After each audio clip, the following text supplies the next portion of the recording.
Hey, what's going on, roleplayers? It's the Bard here, and welcome back to the corner. And today I am doing viewer requests again. Please do an in-depth on the colleges. I'm really interested in hearing about some Valor Bard tactics. Okay, fella, you got it.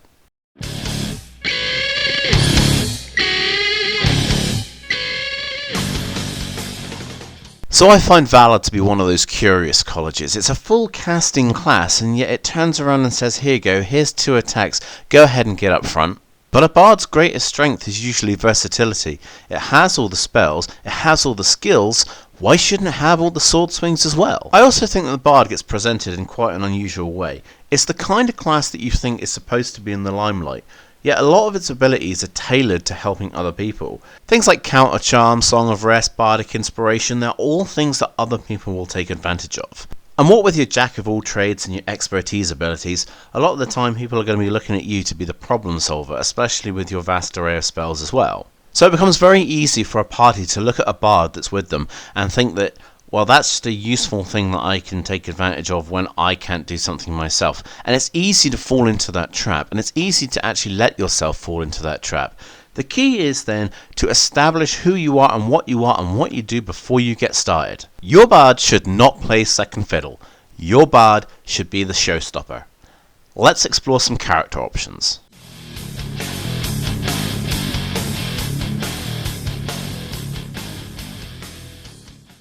I expect the vast majority of Valor Bards are going to be dexterity and charisma. Rapier wielding nimble characters with all the charisma and all the flair and all the style. But I think sometimes Valor is the kind of college that is trying to play against type. And if you're trying to play against type, why not just go all the way? The Commando leaps out on the unsuspecting target, jams a dagger in their back and drags them off into the shadows. Commando Bards make excellent assassins. When it comes to combat, there's no style and panache, it's just downright dirty. Force them to the ground and stab them while they're on the floor. Okay class, repeat after me. Grapple is not an attack, grapple is an ability check. So what does this mean for the Bard? Well, the Bard gets expertise, and that's double proficiency on any ability check of your choice, so obviously it's going to be athletics. And the Bard also gets enhance ability, which is an amazing spell that gives you advantage on the ability check that you're using. Grapple is one of those underrated techniques that doesn't get any respect, but once something has you in a grapple, normally it's going to cause a lot of problems. Once you get something in a grapple, your next step is to use the shove action to push it to the floor. With the shove action, you're making the creature prone. Now when a creature is prone, its only movement is to crawl or unless it stands up and ends the condition. But a grappled creature has 0 speed, therefore it cannot stand up. Once you've got it down, you are holding it down. The creature also has disadvantage on attack rolls against you, and you have advantage on any attack that is made within 5 feet of the creature, but you are the one holding it, you are gonna be within 5 feet.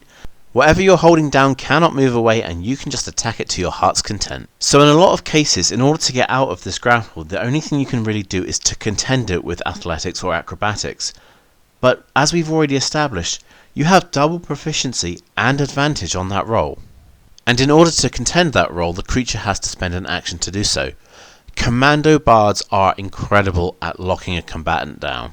Mages actually have it a little bit easier than they used to when it comes to grappling. Grappling doesn't actually stop them from casting their spells anymore, but just like with a normal character, casting a spell is still using an action, and if you have to do that to get out of the grapple, well, then you've still achieved the same thing. Even if you have a spell like Misty Step that allows you to get out with just a bonus action, just remember that you're not allowed to cast 2 spells. You can only cast 1 spell as a bonus action and then a cantrip to go with it. Cantrips are good, but they're not as good as slot spells.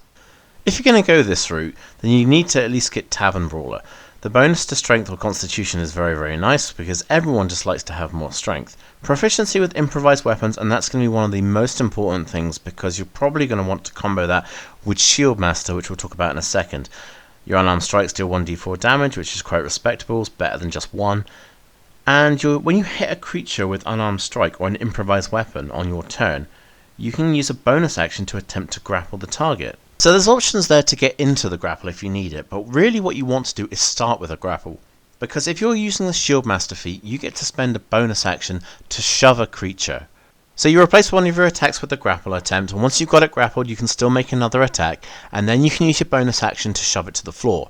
Because action economy is one of the core things. You need to be able to do as much as you can in one round. The benefit of having proficiency with improvised weapons is also very important, because what's going to happen is if you've got one hand you're using to grapple the creature, then your other hand is going to be the one that's doing the attacking. But you're using a shield if you're going with the shield master feat. Therefore, what can you hit it with? You're just going to have to use your shield. On the other hand, however, if you do see a creature beaten to death with a shield, that can be quite an unnerving sight. If these are a little bit too rough and tumble for you, then why not consider Mage Slayer in its place? It might seem like an oddly specific one, but what you have to realise is so many classes these days get spells, and that is something that you really need to be aware of. So many classes are getting hold of spells, and there are a lot of creatures also that can cast spells. Just read up on the Mage Slayer feat. It's very, very good, but a lot of its abilities are useful when you're within 5 feet of something, but you're grappling that something. You're always going to be within 5 feet.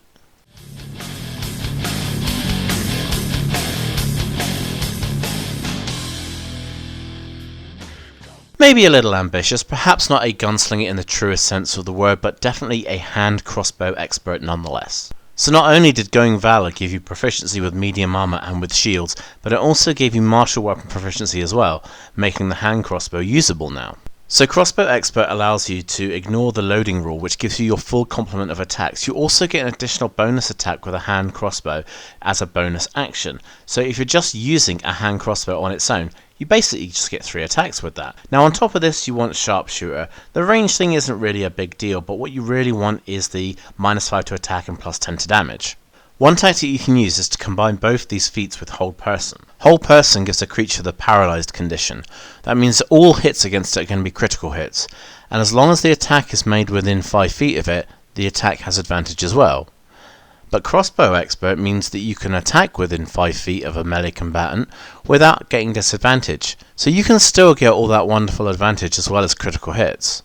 One of the core benefits of having that advantage means that you're not going to miss as often when you use your Sharpshooter feat in order to reduce your attack roll to increase your damage. Hand crossbows do 1d6 damage, so a critical hit from a crossbow is 2d6 damage. You're getting 3 attacks, so that basically is 66 damage. You get an average of just over 50 points when you're using your Sharpshooter feat as well, plus you get your dexterity modifier added onto that 3 times. Once you get to around level 10, you can use your magical secrets to get hold of rare spells like Elemental Weapon, Haste, or Swift Quiver. You should pick at least one of these spells that suits your playstyle. Elemental Weapon's not a bad choice because it gives you both an attack boost and a damage boost, but it also has an additional benefit the higher up spell slot you use for it. And remember that you're a full casting progression as well, so you get 9th level spells as a bard. Haste offers some good utility, a bit of defense, and it gives you the extra attack, so it might be a better choice than Swift Quiver. However, Haste is a standard action to cast, whereas Swift Quiver is a bonus action. Swift Quiver also gives you an endless supply of ammunition, and if you're making 4 attacks around with your hand crossbow, you could easily burn through a number of bolts in that time. Elemental Weapon is one of those spells that basically suggests that quality is better than quantity, whereas Haste and Swift Quiver are just good examples of the more the merrier.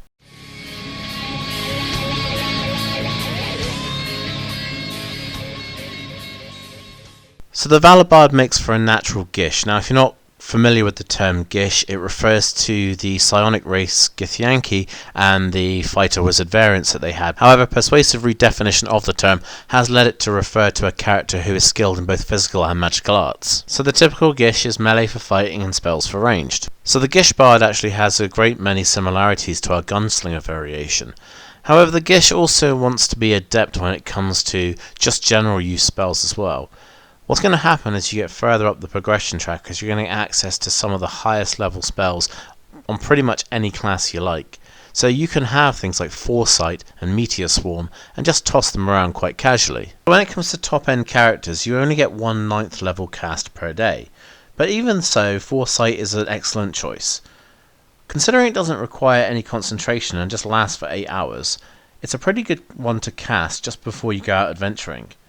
I mean, you can give it to yourself or you can give it to anyone you like, but just being able to not be surprised, have advantage on attack rolls, ability checks, saving throws, and other creatures have disadvantage on those rolls against you is just insanely good, especially when you can combo it with other spells like Haste, for example.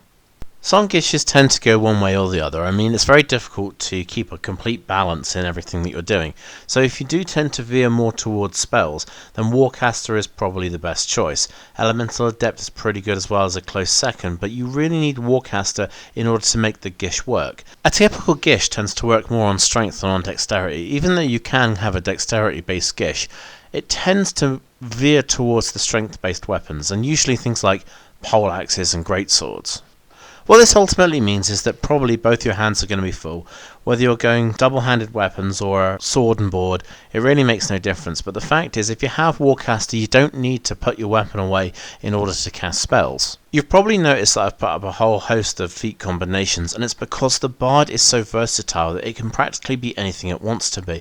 You can have so many different options for offense, defense, utility, crowd control, and it's basically just down to you to pick the ones that suit your playstyle the best. But remember that the Gish wants to be good at everything that it does, so you might be good at spells, but you don't want to neglect your melee as well. The whole point is you want to be as useful in as many different scenarios as possible. If you're in a social situation and you've been asked to leave your weapons at the door, you always have your spells to fall back on. Vice versa is if you are in an anti-magic area, you can always swing a sword. But the point of the Gish is to be able to do things adeptly in both scenarios.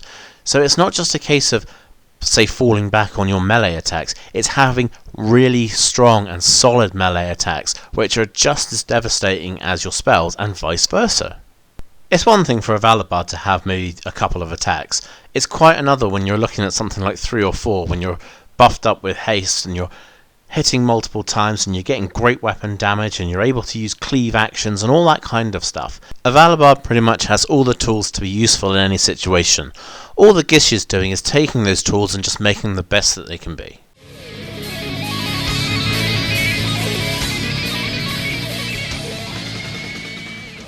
Hopefully by now you've proven to the rest of your party that you're not just some sappy singing socialite, but instead you're a hardcore character who's good in any kind of situation. But the point is not to be better than the other people around the table, the point is to make everyone around the table better. Every player deserves their turn in the spotlight, so whenever you're not using your bonus action for anything, always be using your bardic inspiration to improve the benefits that other players can get. If we use our Gunslinger as an example, you only get the bonus attack with the crossbow expert feat if you've already taken the attack action in that round. So if you're using a spell instead, you won't be able to use your bonus action for the attack. So always make sure that you're using that bonus action to use your bardic inspiration instead, or at least some other thing that's benefiting the rest of the party. Everyone loves getting some bardic inspiration just for doing nothing, just because you arbitrarily throw it out on a whim. But fighters in particular love getting bardic inspiration from a Valor Bard, because they have the choice to either increase their damage or they have the choice to increase their armor class, as well as the normal bardic inspiration abilities such as increased chance to hit. So pretty much any kind of melee combatant is going to love you whenever you use your bardic inspiration. I also think that some people are just drawn to the Bard because they just have a tendency for saying and doing the right thing. If you really like to play the character as much as anything else, then what I would suggest is having a bunch of one-liners that you can pull out. Just have a sheet of them and write down some inspirational quotes or some witty one-liners or some motivational sentences, and just throw one out whenever you use your bardic inspiration, just to add that little bit of flavour and character to your Valor Bard. Whenever your party decides to take a load off and they're using some of their hit dice in order to regain some hit points, and you're using your Song of Rest to help them, don't just say things like, I use my Song of Rest. Why not just try a couple of the following? I congratulate my party on how they fought with the ferocity of a dragon by complimenting them on their spellcasting and melee combat techniques. I renew my party's vigour by reminding them that we are the last line of defence for the city against the encroaching hordes of the darkness. Or, I inspire my allies to ever greater feats of valour by regaling them with stories of heroes long past. These are the little touches that help to bring a character to life, so if you're the supportive type who tells people that they can do anything that they want to, or perhaps you're the tough, grizzled veteran who tells people to just toughen up and sort out their business, either way, someone's going to find inspiration in something.